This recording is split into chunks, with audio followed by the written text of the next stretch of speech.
Hi hello good morning. നമ്മുടെ വേദ വിക്രമിൻ്റെ പവിത്രമായ പവിത്രത്തിൻ്റെ അറിവിലേക്ക് എല്ലാവർക്കും സ്വാഗതം. അപ്പോൾ നമ്മുടെ വേദയും കൊണ്ട് വർക്ക്ഷോപ്പിലെത്തിയ നമ്മുടെ വിക്രം എല്ലാവരും ആ ഗുണ്ടകളെ മുഴുവൻ അടിച്ച് നിലം പതിപ്പിക്കുകയാണ്. എന്നിട്ട് ആ ഗുണ്ടയുടെ ഒരു ഹെഡായിട്ടുള്ള ആളൊക്കെ വന്നിട്ട് ഇവിടെ തൊട്ടാൽ എന്താ പ്രശ്നം എന്നാൽ പിന്നെ ഞാനിപ്പോൾ കാണിച്ചു തരാം എന്നതൊക്കെ പറഞ്ഞുകൊണ്ട് നമ്മുടെ ഈ വേദയുടെ അടുത്ത് നിന്ന് കയ്യിലേക്ക് പിടിക്കാനൊക്കെ നോക്കുകയാണ്. അന്നേരം വിക്രം അവൻ്റെ കൈ പിടിച്ചിട്ട് നന്നായിട്ട് അങ്ങോട്ടും ഇങ്ങോട്ടൊക്കെ ഭയങ്കരമായിട്ടുള്ളൊരു സ്റ്റണ്ടൊക്കെ കാണിക്കുന്നുണ്ട്. ഇത് കഴിഞ്ഞിട്ട് വിക്രമിൻ്റെ കൈക്ക് ചെറിയൊരു മുറിവ് പറ്റുന്നുണ്ട്. അപ്പോൾ അന്നേരം വേദ പറയുന്നുണ്ട്, ഈ മുറിവ് പറ്റിയിട്ടുണ്ട്, നമുക്ക് ആശുപത്രിയിലേക്ക് പോകാമെന്ന് പറയുന്നുണ്ട് ഇതൊക്കെ എൻ്റെ വെറുമാണ്, അങ്ങനെയാണെങ്കിൽ എനിക്ക് എന്നും ആശുപത്രിയിലേക്ക് പോകാനുള്ള സമയമേ ഉണ്ടാവുള്ളൂ, നീ വാ, എനിക്ക് നിന്നെ കൊണ്ടൊരു സ്ഥലം വരെ പോകണമെന്ന് പറയുമ്പോൾ എവിടെയാണെന്ന് ചോദിക്കുന്നുണ്ട് വേദ. പക്ഷേ വിക്രം അത് പറയുന്നില്ല. വിക്രം പറഞ്ഞ് നീ വന്നാൽ മതി കൂടെ, അവിടെ എത്തുമ്പോൾ സ്ഥലം അറിയാമെന്ന്. അങ്ങനെ നമ്മുടെ വിക്രം വേദയെ ബൈക്കിൻ്റെ പിന്നിലിരുത്തി വേദയുടെ വീട്ടിലേക്ക് തന്നെയാണ് പോകുന്നത്. വീടിൻ്റെ ഫ്രണ്ടിലെത്തുമ്പോൾ തന്നെ ഗേറ്റ് അടഞ്ഞ് കിടപ്പുണ്ട്. അപ്പം അന്നേരം വിക്രം പറയുന്നുണ്ട് ഇറങ്ങിയിട്ട് പോയി ഗേറ്റ് തുറക്കാൻ. എന്താ ഇവിടെ, നമുക്ക് നമ്മുടെ വീട്ടിലേക്ക് പോകാമെന്ന് പറയുമ്പോൾ നമ്മുടെ വിക്രം പറഞ്ഞത് നമ്മുടെ വീടോ, ഇതാ ഇനിയിപ്പോൾ നീ തുറക്കുക, എനിക്ക് കുറച്ച് കാര്യങ്ങളൊക്കെ അവിടെ സംസാരിക്കാനുണ്ടെന്നൊക്കെ പറഞ്ഞുകൊണ്ട് ഇങ്ങനെ പറയുന്നുണ്ട്. അപ്പോൾ അന്നേരം തന്നെ നമ്മുടെ വേദ ഗേറ്റ് തുറന്നിട്ട് ഇവരെ രണ്ടുപേരും കൂടി അകത്തേക്ക് ചെല്ലുന്നുണ്ട്. അകത്തേക്ക് ചെല്ലുമ്പോൾ വേദയുടെ ഏട്ടൻ ഇറങ്ങി വരുന്നുണ്ട്. അപ്പോൾ ചോദിക്കുക എന്താണ് നിനക്ക് കാര്യം എന്നൊക്കെ ചോദിക്കുമ്പോൾ പറയുന്നുണ്ട്, ഞാൻ നിങ്ങളെയല്ല ജഡ്ജിയമ്മനെ കാണാനാണ് വന്നത്, ജഡ്ജിയമ്മൻ എവിടെയാണ്, എനിക്ക് അദ്ദേഹത്തിനോട് സംസാരിക്കാനുള്ളതെന്നൊക്കെ പറയുമ്പോൾ തന്നെ വേദയുടെ മുത്തശ്ശിയും അമ്മയും അനിയത്തി ദീപ്തിയും നാത്തൂനൊക്കെ ഇങ്ങനെ ഇറങ്ങി വരികയാണ്. അപ്പോൾ കുറച്ച് സമയം കഴിയുമ്പോൾ തന്നെ ജഡ്ജി പുറത്തേക്ക് വരുന്നുണ്ട്. അപ്പോൾ വരുമ്പം തന്നെ പറയുന്നുണ്ട്, അതായത് നിങ്ങളുടെ മോളെ ഒരു നോട്ടം കൊണ്ട് പോലും ഒന്നും കൊണ്ട് നിങ്ങളുടെ മോളെ ഞാൻ ചീത്താക്കിയിട്ടില്ല, അതേ ഇവിടെ കൊണ്ട് നിർത്തിയിട്ടുണ്ട്, വന്നതുപോലെ തന്നെ ഉണ്ട്.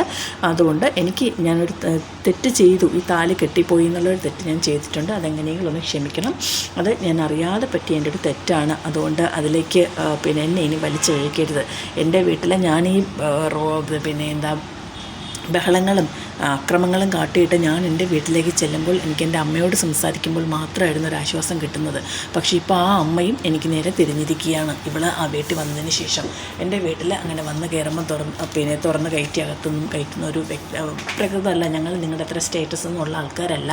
അപ്പോൾ അതുകൊണ്ട് എന്തായാലും ഇവിടെ എനിക്കിനി കൊണ്ടുപോകാൻ പറ്റത്തില്ല, ഇനി ഇവിടെയാണ് നിൽക്കേണ്ടത്, നിങ്ങൾ തന്നെ നിങ്ങളുടെ മകളെ എടുത്തോ, എനിക്ക് വേണ്ട എന്നൊക്കെ പറയുമ്പോൾ വേദ ഇങ്ങനെ അന്തം വിട്ട് നിൽക്കുകയാണ്.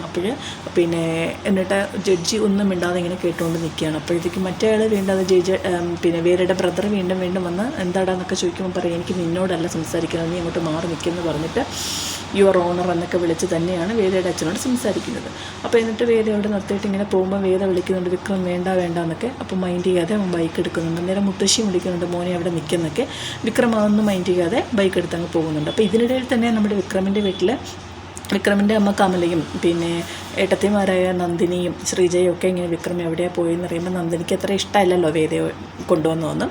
അപ്പോൾ അന്നേരം ശ്രീജ പറയുന്നുണ്ട്, അമ്മ ഇങ്ങനെ ടെൻഷൻ ആകാതെ, അമ്മ എന്താ ചെയ്ത് അവളെ ചിലപ്പോൾ വീട്ടിലേക്ക് നന്ദിനി പറയും വീട്ടിലേക്കാണ് കൊണ്ടുപോയെന്ന്. അപ്പോൾ ഇവർ രണ്ടുപേരും കൂടി പറയുന്നുണ്ട്, അമ്മയും ശ്രീജയും പറയുന്നുണ്ട് ഇല്ല വീട്ടിലേക്കായിരിക്കത്തില്ല, വേറെ എവിടെയെങ്കിലും ആയിരിക്കും എന്നൊക്കെ പറയുമ്പോൾ അമ്മയ്ക്കിപ്പോൾ അവളങ്ങ് ഇഷ്ടപ്പെട്ടു പോയോ എന്നൊക്കെ നന്ദിനി ഇങ്ങനെ ഒരു പുച്ഛഭാവത്തിൽ ചോദിക്കുമ്പോൾ പറയുന്നുണ്ട്, ഇഷ്ടപ്പെട്ടു പോയതല്ല, അവളെ കഴുത്തിൽ എൻ്റെ മകൻ കെട്ടിയ താലിയാണ്, മാത്രമല്ല അവൻ ഇതോടുകൂടി ചിലപ്പോൾ നന്നാവാനുള്ളൊരു അവസരം ദൈവം കൊടുത്തതായിരിക്കും, അങ്ങനെയാണെങ്കിൽ പിന്നെ എന്തിനാണ് ഞാൻ പേടിക്കുന്നത്, അതിൻ്റെ ഒന്നും ആവശ്യമില്ല, എൻ്റെ മകന് കിട്ടുന്ന ഒരു രീതി ആർക്കും ഇഷ്ടമില്ലാത്തത്, ഏതമ്മയാണ് സ്വന്തം മക്കൾ നന്നായിട്ട് വരണമെന്ന് ആഗ്രഹിക്കാത്തത്, മാത്രമല്ല എൻ്റെ മകൻ നന്നായി വരും, എല്ലാ കാര്യങ്ങളിലും നല്ല രീതിയിലൊക്കെ വരുമ്പോൾ മാഷും എന്നെ സപ്പോർട്ട് ചെയ്യുള്ളൂ, മാഷിനും ഒത്തിരി ഇഷ്ടമായിരിക്കും എന്നൊക്കെ നമ്മുടെ കമല നന്ദിനിയോട് ശ്രീജയോടൊക്കെ സംസാരിക്കുകയാണ്. അപ്പോൾ ഇതിനിടയിൽ വിക്രമ അവിടെ നിന്ന് ഇങ്ങനെ പോവുകയല്ലോ. പോയതിന് ശേഷം ഇങ്ങനെ നന്ദിനിയല്ല വേദ എവിടെ ഇങ്ങനെ നിൽക്കുമ്പോൾ നമ്മുടെ മുത്തശ്ശി പറയുന്നുണ്ട്, ഇത് മകളുടെ വീട്, മോളിങ്ങ് കയറി വാ എന്നൊക്കെ പറഞ്ഞ് വിളിച്ച് അകത്തേക്ക് കൊണ്ടുപോകുന്നുണ്ട്. അപ്പോൾ അകത്തേക്ക് ചെല്ലുമ്പോൾ തന്നെ നമ്മുടെ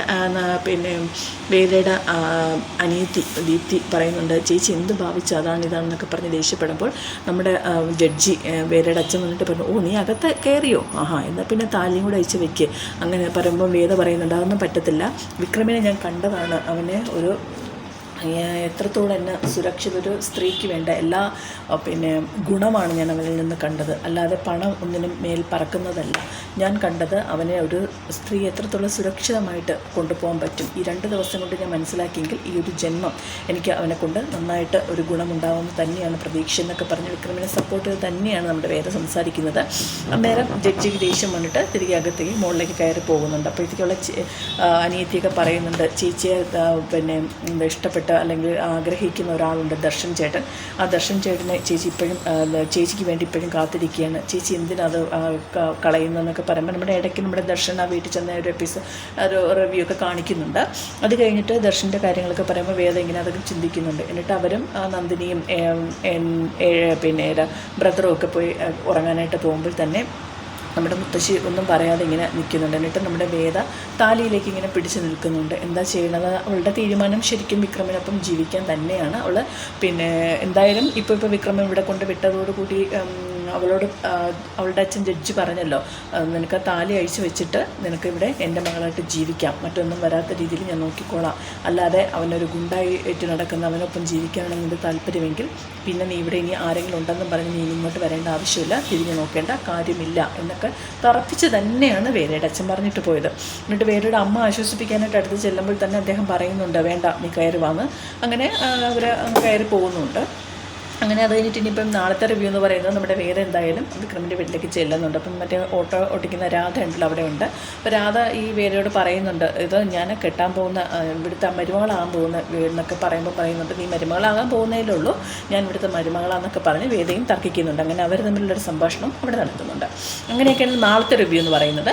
അപ്പം എല്ലാവരും എൻ്റെ ചാനൽ കാണണം, ലൈക്ക് ചെയ്യണം, സബ്സ്ക്രൈബും ചെയ്യണം. Okay, thank